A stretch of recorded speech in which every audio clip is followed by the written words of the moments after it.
Hello guys, welcome back to my channel. Today we're going to talk about some structures in Python, and then we're going to look at the control structures, the conditional structures, why we need them, and when actually to execute them. Okay, so basically if you realize the previous codes we've been writing, um, let me just create a file so we can be using that. Let me call it control.py. Okay. So we had something like this. We had A equals to, let's assume 5, and then let's say B equals to 6. We can print A and we can also print B. Okay. Now, if you notice, this code works sequentially, implying that it prints the first line, goes to the next line, goes to the third line, and sequentially moves line by line. Now, a good program cannot execute that way because there must always be a situation whereby you want to check something, print this if something happens, or if this condition is met, do this. If it doesn't meet the condition, try to do something else, all right? Or sometimes you may like to run a particular code repetitively, like kind of iterations to some condition stated. So hence, a program could either be sequential, which means it's like running line by lines. It doesn't skip anything. Or it can be selective, meaning that probably I'm trying to run line 1, line 2, and then I want to skip line 3, 4, 5, maybe run line 6 or 7, depending on conditions I'm providing to the compiler or the interpreter. All right? And then it can be iterative. Let's take, for instance, I want to print from 1 to 10, and I can loop that process by using a loop statement to automatically iterate those values for me. Those are the basic three ways that a program can be executed. So in here we're going to talk about the selective and iterative because we've actually done these sequential steps all this while. Okay, so the basic of them all is the control operators. Now, what are control operators and how do you implement them? A control operators works with a basic flowchart like this. You can see your program starts running from here, and then it has some checks, some conditions to be checked. If the condition meets your expectations, that if it is true, you execute some kind of codes. But otherwise the condition is not true, you execute another code. That's if an else statement is captured, then you run to the completion of your code. And each of your control statements or your conditional statement, it's basically a Boolean structure. That means that it either returns true if the condition is met or false if the condition is not met. For instance, over here we have h equals to 30, and then print h equals to 30. Let's try that. We have h equals to 30, and then we have print h equals to 30. Now, this first one here, 1 equal to sign, means assignment operator. You are directly assigning the value 30 to h variable name. But the second line is not assignment, it's a comparison operator. It is trying to check if the content of h, which is 30, is equal to this value that you just provided, which is 30 again. So in this sense, we realize that h is equal to 30, and you're trying to compare if h, the variable content here, is equal to this 30. Of course, it is true because both of them meet the condition. So on running this code, what I'm going to have as a result is true because the condition has been met.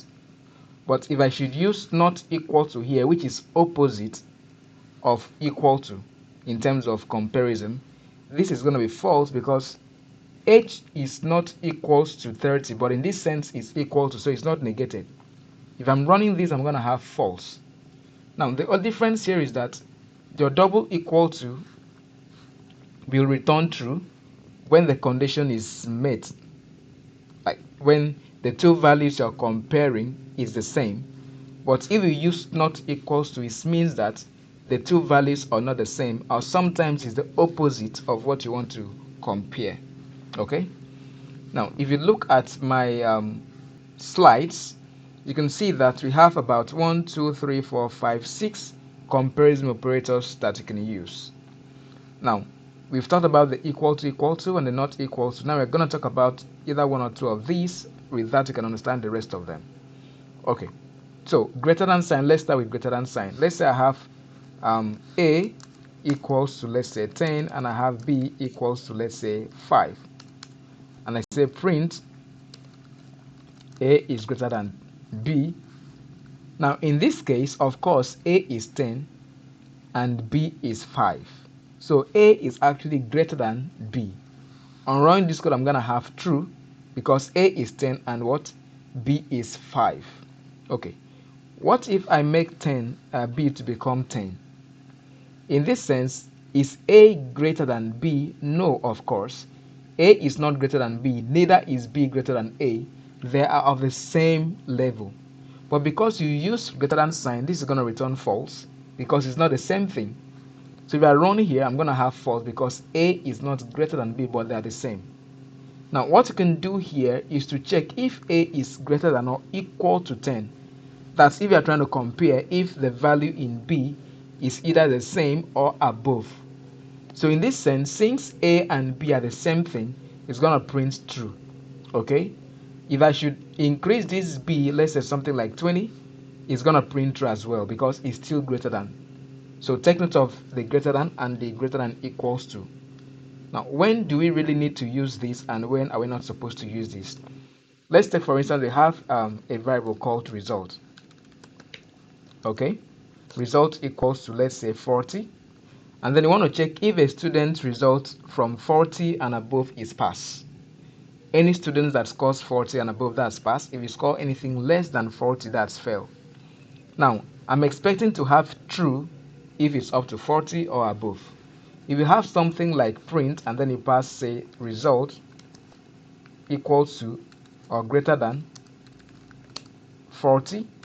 Now, in this sense, a student that scores 40 on the dot will receive a fail mark. How? If I run this, I'm going to have false. Why? Because the value is exactly 40 and it's not greater than. But since a student is expected to pass, if you have 40, if you get 40, that means I need to pass equal to here so that if you score 40 or above, any of those two conditions must be met and then you have a true return here. I hope that justifies between the greater than sign and the greater than equal to sign. Okay, let's move ahead. Okay, now that's basically about the Boolean expression, but it's not just about the numeric values. You can use this to check for any kind of data type. Example, maybe I have something like name equals to gentle and I have password equals to, let's say, admin 244 or 233 rather. Now I want to check if the user input is actually the same. For instance, this is admin. So if password print password equals to admin, this is going to be quoted, admin 233. Now this is going to return true as well because this matches this password. So how do we apply this in real sense? Now let's say I collect user input. I'm asking a user to pass something, and then let's say password user equals to input. Input is used to collect values from a user. I say enter password. All right. Now I want to check if the password is equal to this same thing, return true for me. So I can say print password equal to password user. Now what this means is that when a user enters the password in here, if it is the same with this one, return true, meaning what you enter is correct, otherwise return false. So if I run this code now, it's going to ask me to enter a password, and if I add admin 233, I'm expecting the result to be true, which you've seen it here, because it matches what I have in the database, assuming this was supposed to be database, or let's say my storage. If I rerun this and then pass any other value, enter, I'm going to have false. So that is the critical use of Boolean expressions and some other things we'll discover as we progress in the program. Okay, and let's forge ahead and then see how to use the if statement. Okay, now this is essentially about Boolean, but the if statement, it's also a Boolean return value. Now what does that mean? Now instead of me to write something like this, maybe I don't want to return false, I don't want to return true, but I want to print something to the user to tell you that you've actually succeeded, your password is successful, or it's fine, or it's not fine. So that is where the if statement comes in. What you're going to do is, if, let's say, the user password you've entered here is the same thing as the first password, you can see it has the same syntax with what I just wrote before, then the colon is a rule in Python. You must use this syntax, if statement, your expression, your Boolean expression, then your statement. If this is the same thing with this, simply print correct password. So let's look at this flowchart. What that means is that if the situation or the code is correct from here, because this is a Boolean expression, if this is correct, then print whatever I wanted to print. Otherwise, it's not correct. You can still do another statement to print something, or you can ignore. But let's take it one after the other. Okay, so if I run this code, since the password, if the password enter is the same, I'm gonna have correct password. Otherwise, it will not print anything because we did not create a means for that. So I'm running this, it asks me for a password and I enter admin 233, enter. You can see you have correct password because it matches my expectation. But what if it's not correct? Let's see what happens. Let's say I type anything here and I enter, nothing is printed. Why? Because it has looked into this code. Since it does not match, it skips this line to probably line 7, and on line 7 nothing was captured, so it's not going to do anything further in the program. Now also notice one thing, that each time you're writing a block code in the sense that if you're writing if statement, class, functions, while loop, for loop in Python, and other things you've got to learn like which statement along the program,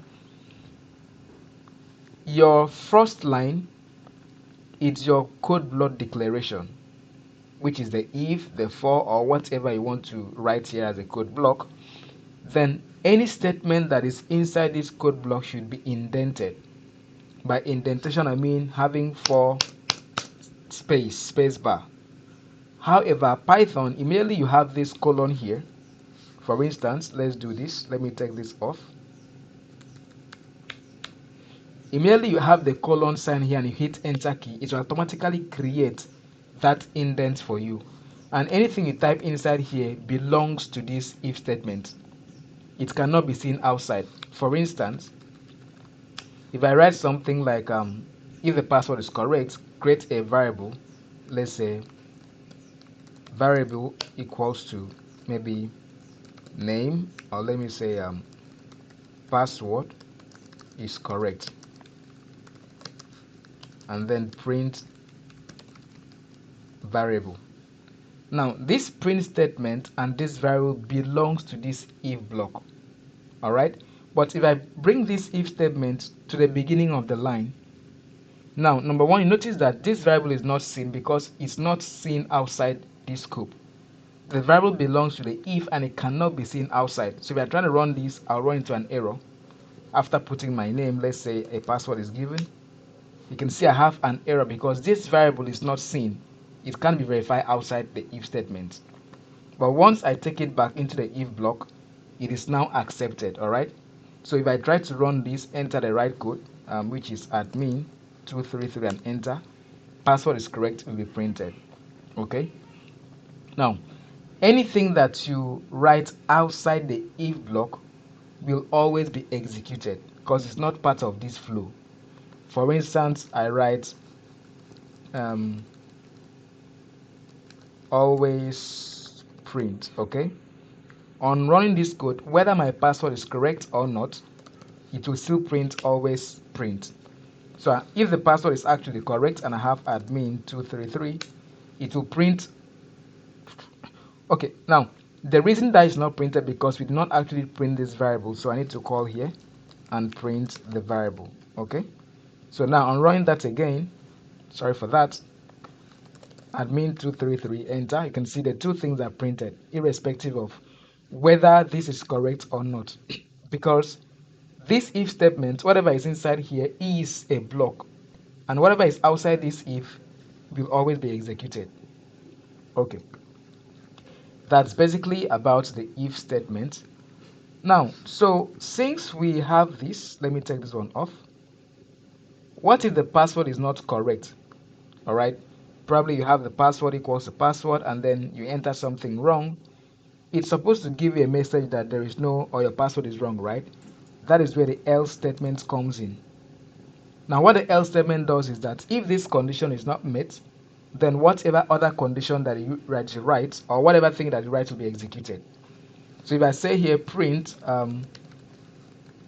not validated, in this case it will first check if this password is not correct. It will move ahead and print the else statement. So let's try that.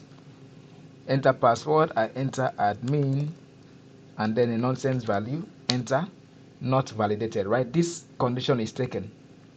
So it has skipped this line 6 and line 7 and jumped to line 9, selective program. I just made mention of that, selective control structures. All right, but if probably I run this and I have admin233, it's printing the first one. So it skips line 7, or sorry, line 8 and 9, and then move to the next code that you write afterwards. Okay, so that's about the if and the elif, and the else rather. Okay, let's talk about the next one called elif. Now what's elif? Let's take for instance, you have many things to check for. Okay, or let's say I have two password. Let's say password 2 equals to admin new pass. Let me call it like that. That's my new password. So I want to check if the first password you enter matches with either this one or this one. So what I will do is, if password equals to the first one, let it tell you that the password is correct, right? Or elif, that's the second one, elif password user is equals to password 2, then do the same thing. I can just copy this and paste for now. Copy this here and paste it here. Okay, so what this does is it checks if the password meets the first one, is still correct, or otherwise it meets the second one, that's still correct. Except these two is not met, then not valid. Notice the way I put my if, elif, and else. Else cannot come above elif. It's always the last thing. And you don't write any Boolean expression for the else. It's just like that. Okay? So on running this, I'm going to have, let's say I put my first password admin233. Password correct, right? Now let me try for admin, the second one, admin new pass. Password is still correct. So either of these two is correct. So the elif is used when you're checking for multiple things. Okay? Alright. And then if either of the two is not correct, you put anything here, that is when the last one will be executed. I hope that makes sense. Okay, so I've just talked about this elif block. So it first of all checks the first condition. If the condition is actually false, it checks the second one.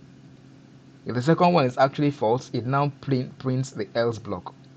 Otherwise, it prints either this block or it prints either this block and gives you the result, and then it executes or it exits the program. Okay. Now we also have what we call nested ifs. Nested if statement is used when you want to check for multiple things at the same time. Let's assume that I have my name here, Gentle, and I have password here. So I want to check if the name exists and then if the name exists, check the password. Okay, so what you can do in this sense is, let me comment this off.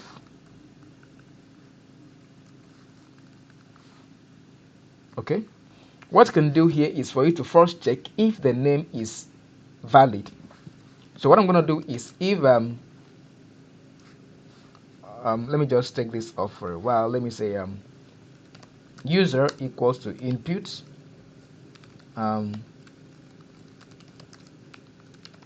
enter your username,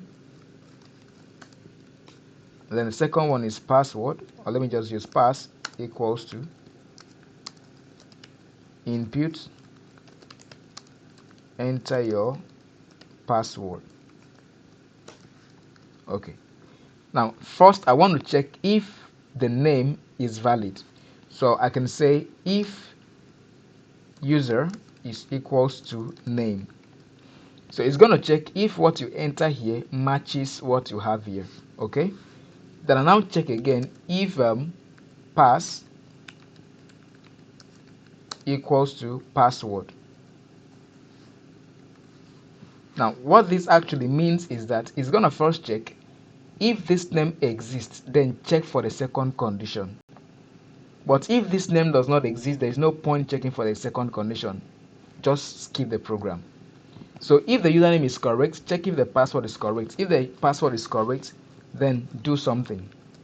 Print, let's say, login successful. Let's try that. Now it's asking me to enter my name, and I'm gonna enter Gentle. It asked me to enter what my password. I'm gonna enter admin233. Login successful, right? Now let's see. It asked me to enter name. I enter Gentle. Password, I enter something wrong. It's not gonna print anything because we didn't write a code for that. Now I enter name again, Gentle, or something wrong, and then the correct password, admin233. It's not printing anything because this condition was not met. All right, so now how do you validate to check if maybe the password is wrong or the username was not made? Now I can say if password is equal to password, print this, otherwise print password not correct.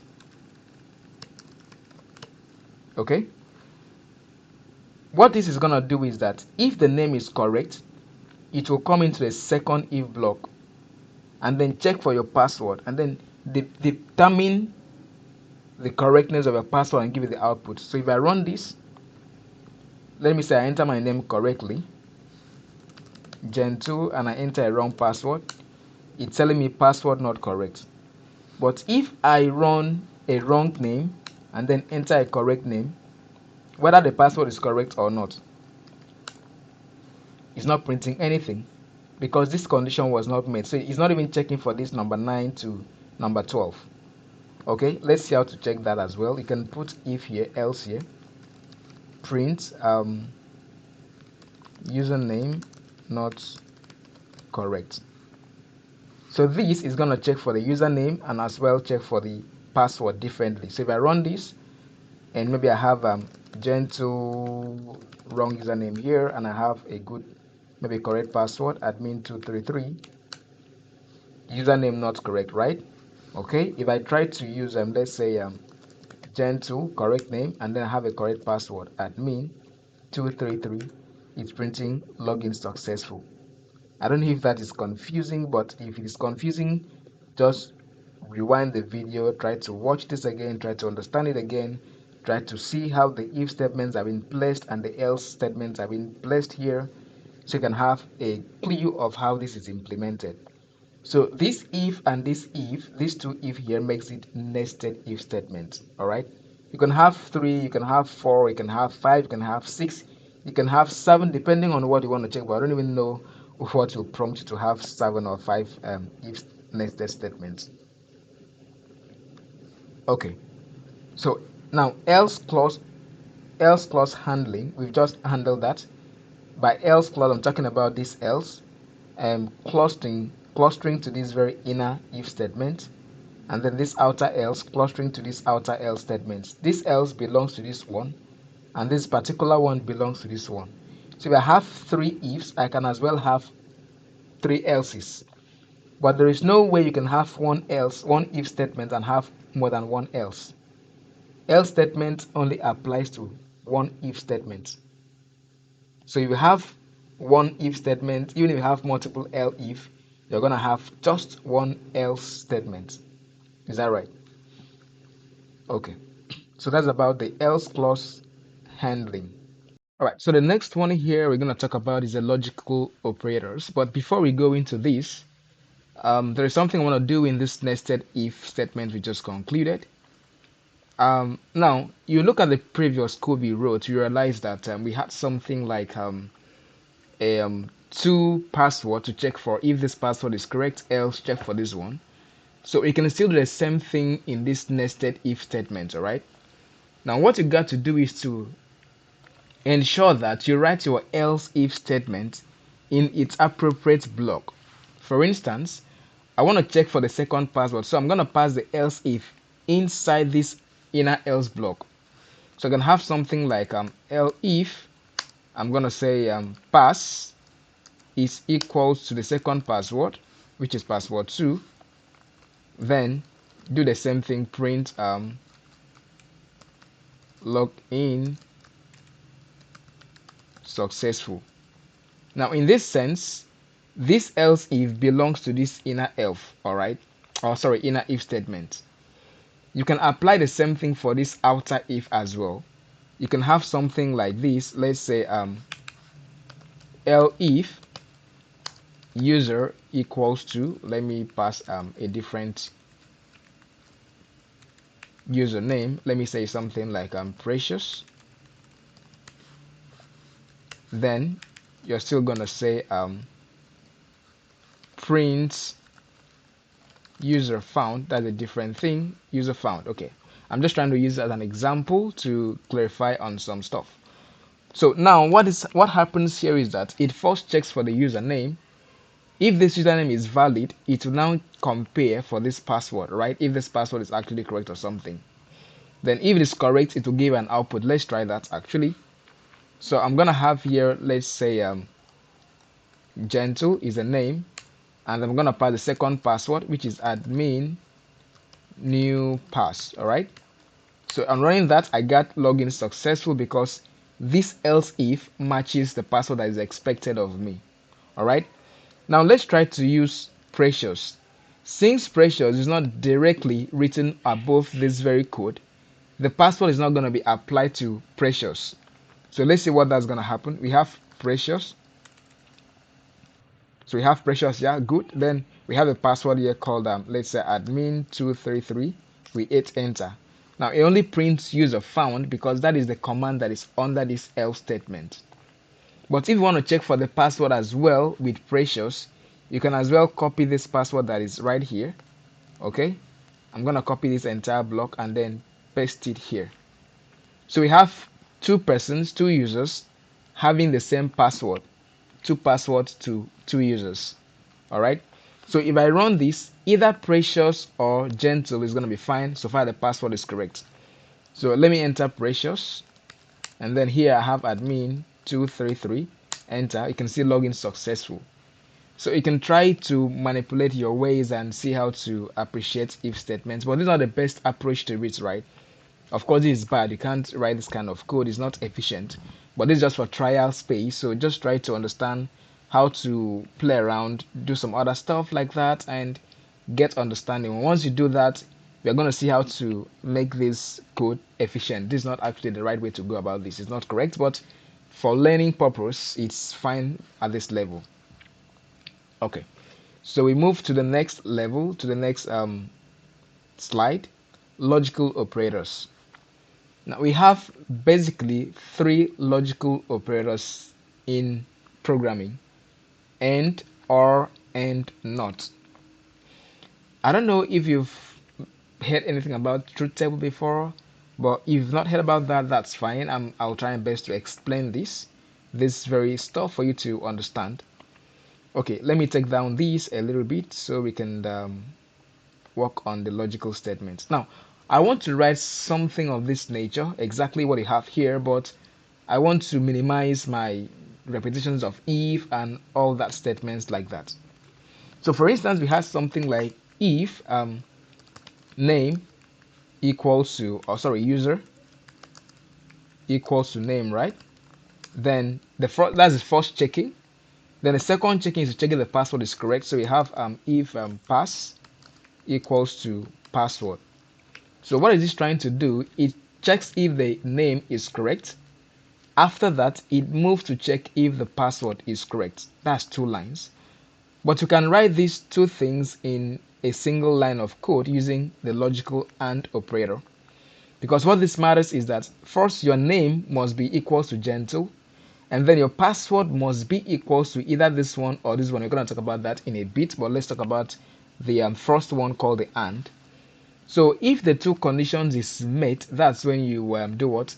Print something or execute some kind of statement you want to write.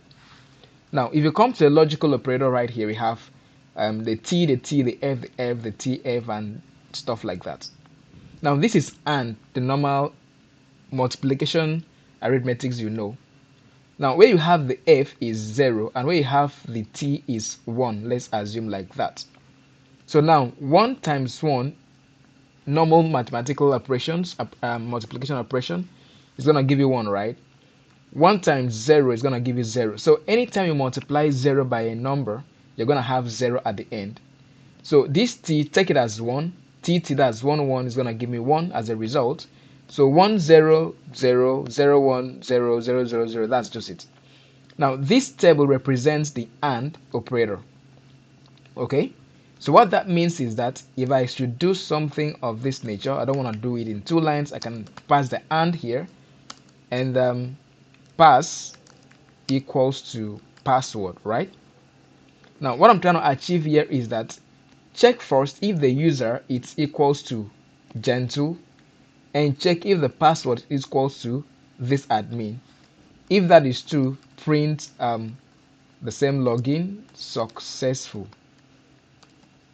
Now we've succeeded in writing those 2 lines of nested ifs in one statement. Now the first time, let's say let me run this program. I enter gentle, then second one I enter admin, which is correct password. Now this gentle, is user equals to gentle? Of course it's yes, because name is gentle. So this is gonna be like 1 here. Let me just do something like this. This is gonna be like 1 here, and then the password is checked. Is this password equals to admin? The answer is yes. So this place is gonna be 1 as well. So it's gonna calculate 1 times 1 is equals to what? 1, which returns a true value. So once it is true, this result login successful is going to be printed. So if I enter this code here, I'm going to have login successful. I don't know if that makes sense. But now if let's say I have gentle as my name, and then user, I have the password, I have something like anything right here. Now it's try to check again. User equals to name, right? That's correct. So we have 1 here. Then password equals to admin233. The answer is no. So we're going to have 0 here. So now the AND multiplication will come into play. 1 times 0, what's the result? Of course, we got to get 0. So that returns a false value, which is the else statement. But since the else was not captured here, it will print nothing on the screen, which you've seen that. So here, if I just passed an else statement here, else, maybe print something like invalid. In this case, it's going to print invalid. So far, one of these is not correct, or either 1 or 2 is not correct. So we have gen2, and I pass something like that, and then print is going to give me what? Invalid. So this is just like the nested statements, right? Now we also had something here that was very good. We had something like a user can have 2 passwords, right? Password 1 and password 2. So in this sense, the password 1 and 2 is like an OR operator. Let's look at the OR operator. The OR, what does it say? TT is T, that's 1 1 is 1. 1 0 is 1, 0 1 is 0 is 1, and 0 0 is 0. This is like a plus sign. All right. If I have 1 and then plus 1, the answer is what? 2. But in this case, it's 1. Let's assume it's 1. So if I have something like 1 and I have something like plus 0, the answer is 1, right? So as long as either of these or this is correct, the answer is going to be true. But if it is not correct, the answer is going to be what? False. So let's see how to work that through in this code we are writing. So now I'm going to have something like if user is equals to name and either of the password 1 or password 2 is correct. So I'm going to pass or here, or pass equals to the password 2. Okay, so what this will do is, as long as the name is actually correct, and then you have either this password or this password imputed as your password, it's going to log in successful. So let's see how this will be implemented. All right, first let me run the code. I have something like this. I have gen2 here, that's correct, and I have admin new pass. Let's see how that is executed here. Now, so it checks for the code. It's the name actually correct, and the answer here is yes, is correct. So we have 1 here, and then here is a multiplier.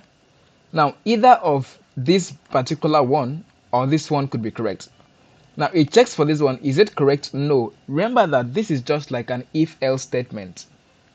Even though it's written as a one single statement, but it's just like an if-else block. So it checks for this one. Is it correct? No, it is not matching this one. So this one it's like empty. It's not checking for anything here. It moves to the next one. Is this one actually correct? Yes, this is correct because this matches with this one. So it's gonna have 1 here. Now the summation becomes 1 times 1. So answer is gonna be like 1. So hence the answer is 1 that returns true, and this login successful is gonna be printed. So if I do this, I'm gonna have login successful. All right, let's look at the other way around. Let's say I have something like this. I had gen2, or let me say wrong username here, and then I have a correct password here, admin 23233. So let's see how it's implementing its code behind the scene. So first it checks, is this username correct? The answer is no. It moves. This is a multiplication sign, so it's gonna have this one here. Is this either one or this one active? Yes. And is it correct? Yes. You have 1 here. So it will skip this one because it's not executed. It's not part of the condition. It's else if. So it's going to pick this first one, else. Since the condition is met, it's not going to check this one. So it's not going to multiply 0 times 1. It's actually equals to 0, of course. So the answer becomes false, which will return invalid. So on running this, I'm going to have invalid. So instead of writing all those long code that we wrote previously, we can simply do that with one simple line of statements. That's the beauty of and or. Now let's look at the next one, which is actually the not, which is actually the not operator. So let's look at that. So the not operator is actually used as an inverse of something. But in this very code you're writing is not really gonna show properly well, but in our next code, in some subsequent code we're gonna writing, we're gonna see how to use it very well. But let me just try to explain that. Let's say we have like name, it's equals to gentle. So if I say something like maybe not gentle, and I pass equals to not name, okay. If I print at this point not gentle, I'm gonna have false as a return because I'm trying to negate gentle, which is actually true in a real sense is true. So writing this is gonna return me false. Let's just see to that. If I run this code and then probably just enter name, anything like here, you can see I'm having false here because not is a negation of the truth. Name equals to any variable. Let's say we have something like a equals to 5. If you want to print a, it's true because as long as you declare a variable, it is true. No matter what data type it holds, it is true. So once you use not to that particular variable, it's going to be false as a return. So if I say not A here and I print, I'm still gonna have, let me just take this one off for now so we don't need to fill in some forms.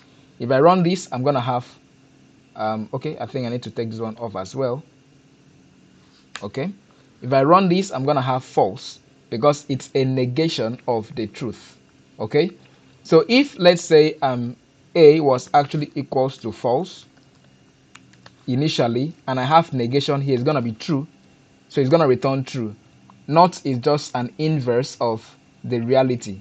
That's just it, just like using the exclamation sign, not operator. Okay, and we've talked about these. We've just talked about the logical operators, and we've just coded some stuff and we've seen how it works. Okay, now ternary operators. Ternary operators is just a shortened if statement. Now let's take, for instance, we have something like let me delete all this. Let's say A equals to 40, and I want to say sorry, this line is giving that issue. All right, thank you. So I have something like if A is greater than, let's say, 40, all right, then print, let's say, pass. Okay, maybe otherwise, else print fail. So if I run this, I'm going to have fail because A is directly 40, except I use greater than or equal sign. I've explained that before. So I'm going to have pass. Now, this is like 1, 2, 3, and 4 lines of code, right? Ternary operator simplifies your lines and just make it into one line. So you can have something like this, something like let's say a variable name called check, stuff like that. Check equals to what are you going to do if a user scores up to 40? So pass, all right, pass is going to be printed if A is greater than and probably equals to 40, right? Otherwise fail. So we got to pass else here, else fail. Now this is just like writing an if statement but in one line. So if I print and let's say check here, I'm gonna have pass because it's up to 40. So if I remove this to, let's say 39, I'm gonna have fail. So this pattern is called ternary operator. You can choose to write everything in single line, just like doing this. I can simply print my statement here, print, and then enclose everything together in brackets. So this I'm expected to return false, that's fail. And then if I change this to let's say 60, I'm expecting to have true, which is pass. Okay, this is what you call ternary operator. All right. Okay, now let's look at the next slide, the membership operator. Membership operator. Okay, membership operator, it's basically the in, the is, I think, and the not in, not in. All right. Now let's take, for instance, we have a list of items. Let's call it my list equal to let's say 4, let's say 6, let's say 4, or let me call it 10. Let me say hello, and then I want to check if hello is actually a part of this list. So I can write something like if hello and then in my list. Okay, so this in here is trying to check if hello is a member of this particular list. Print yes, it's available. Okay, all right, so on running this, it's gonna print yes, it's available because hello is a member. But if I say something like hello not in my list, this is just an inverse of the in statement. So of course hello is in my list, is not going to print anything. So let me just write an else statement here for it to print something. Else print it's found. Okay, on running this, I'm going to have it's found because this is negation. You can choose to write it this way if hello not in my list, or you can choose to do it this other way by bringing the not operator right here. If not hello in my list, it's still the same thing. So if I run this code, I'm still gonna have it's found. All right. Now sometimes it's best you write the not in here because it's readable and it makes more sense like that, right? All right, so it's best that you put your not here instead of writing it here. It's not really making sense here, right? That's why it's underlining that line. It's not as if it's wrong, but that just it's not meeting the pip standard. So if I run this, I'm still gonna have it's found. Okay. Now you can also have this in a string. Let's say name equals to this is Python programming. Okay, and I want to check if the letter, if Python exists in that statement. I can do something like, let's say print I want to use the ternary operator, print found. Okay, if Python in name. Okay, else what am I gonna print? I'm gonna print not found. All right, this ternary operator. So if I run this, I'm gonna have found because Python exists. But if I remove, let's say 0 out of this Python and run, I'm gonna have not found. All right, that's ternary. Let's try to write this again in the normal if statement so we can have a clarity of how it works. So if the name Python is found in name, all right, what do? Print. I love making that mistake. I don't know why. Print found, else print not found. So if I run this, I'm gonna have not found because I've changed the caption of Python. But if I put the O back, I'm gonna have found. All right. So you can choose to write it this way, or you can choose to write it the other way around, just one line. But I think that one line is more better. It's readable and it shortens a lot of typing and make your work smooth. Okay. So that's basically about what the not statement is used for. There are basic things and good things, good practice you can actually use the not and the not in operator to work with. But remember, this is just the basic things we are doing right now. When we get deeper, we're going to be seeing more complex things, and then we're going to be enjoying and then fulfilling all nitty-gritties of what we expected to gain in Python programming language. Okay, so that's basically about the membership operator. You can make some research, try to gain more knowledge on how to use it, try to get some quiz and try to answer some assessment or test or exercises that will prompt you to do better in your course of learning. Okay, now the next thing you're going to work with is the loops. Okay, and the video has actually it's long. I think it's getting to an hour or thereabout, and I don't want to go further than that. If we want to go further, we can reach 2 hours plus, which is not quite good. So I'm going to call this very particular video part 1. When we come back, we're going to do part 2, which is going to be about the loops. And after the loops, we have some projects we're going to write here, about 1 2 3 4 5 6 7 projects. We are going to implement them here for you to see how the if statement and the loop actually come together to make something meaningful. But for the purpose of this video, let's end it with this project. We're going to write this number 1 project. And number 2, I think we've done this. Let's work with these two. Let me just copy this, number 1 project and number 2, and then we call it a close to this project. Sorry, to this module. Okay, I'm going to paste it right here. Okay, the first one here, this is too long, so let me bring it down a little bit, and then let's have an enter here. Okay, so let's start writing our code here. It said write a Python program to check if a given number is positive, negative, or 0 depending on user's input. Now that means that the user is going to input something, right? So let's say user input will be equals to input. Now note that a user is going to enter number, like an integer character. So we need to cast this input to integer data type so you can take the input to what?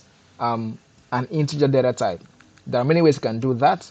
You can have input here, input, and then we have something like enter your number. All right. Or you can choose to just collect it directly, then you can cast it later in the program. Let's say something like this. You have this. When you use the input, what is getting from the user is a string, even if you enter a number. Let's just try that first before I show you how to cast it the other way around. If I run this program, let's do this. Okay, let's say print, type of user input. Okay, and if I run this program here and probably enter something like 5 and hit enter, you can see that the class is a string data type, which is not gonna be fair in what you want to achieve in this project. All right, so what you should do is to simply cast this integer and then pass this. So we run this program again and then enter something like the same. 5 is gonna be what? A class of int. That's why you need to do what? Cast the data. All right, so you can choose to cast it here like I said earlier, or you can choose to either collect the user input, then after that you can say maybe number equals to integer, and then you pass the user input. You still cast the input to a number. So if I print the type of number, I'm gonna have integer, right? So I think it's best to cast it directly instead of writing several lines of code. I don't like those too much lines of code, right? Okay, so if you've gotten the value, now we want to check if the value is positive, negative, or 0. Now every positive number is going to start from maybe 1 and above, or above 0, right? Then anything below 0 is going to be what? Negative. So what I'm going to do here is if user input is greater than 0, because I know that anything greater than 0 is positive. All right, I'm going to say print according to what is given here, positive. Okay, and then elif, because I still have another thing to check, that's why I'm using elif. Else I'm supposed to use what? Else. Now elif user input is equals to 0. Note my comparison operators. This one is direct, this one is greater than 0, this one is equal to 0. All right, so print 0. All right, now else, because I know that if number is not 0 and it's not positive, of course it's going to be negative. Else just print what? Print negative. Okay, so let's try that and see what the result looks like. We enter something like 700, we have positive. I enter something like 0, we got 0, and I enter something like minus with some other values, I have negative. So that was just a simple project to implement right there. Now let's look at this, the next one. I'm going to comment this out. Okay, the next one is ask a user to input their grade. Use the grade to determine if the user passed or failed the course. Pass is 40 and above, and fail is 40 below. I think you've done this before. Let me just wrap it up. So let me say score, it equals to integer input, and then I'm gonna pass enter your score. All right, and then I'm gonna have something like if score is greater than or equals to, don't forget that, 40, what you're gonna print is simply pass, else print fail. Okay, so let's run that and check. We have something like I scored 80 in my exams, I got pass, and let's say I scored something like 39, I got fail. Let's say I scored something like 40 on the dot, I'm supposed to pass, that's fine. What if I score something like 39.9, 39, let's say 0.9, that's gonna give me error. Let's see. Now why is it giving me error? That's because I casted this to integer and I'm trying to send a float data type. So for you to use, if you expect your result to always have decimal points or stuff like that, you can simply cast this to float, and with that we'll be fine. So if I enter 339.9 again and hit enter, I'm not going to have any issue, I'm going to have fail. So if I enter something like 40, is still fine, I'm still going to have pass, that's fine. So that was the basics about if statement, and we have about 1, 2, 3, 4, 5 to implement. in the part B of this very module. For now, I'm going to say take care of yourself. See you in the next part of the video. Bye bye. Please subscribe to my channel and make sure you share this video. Give it a wide publicity. I love you all. Bye.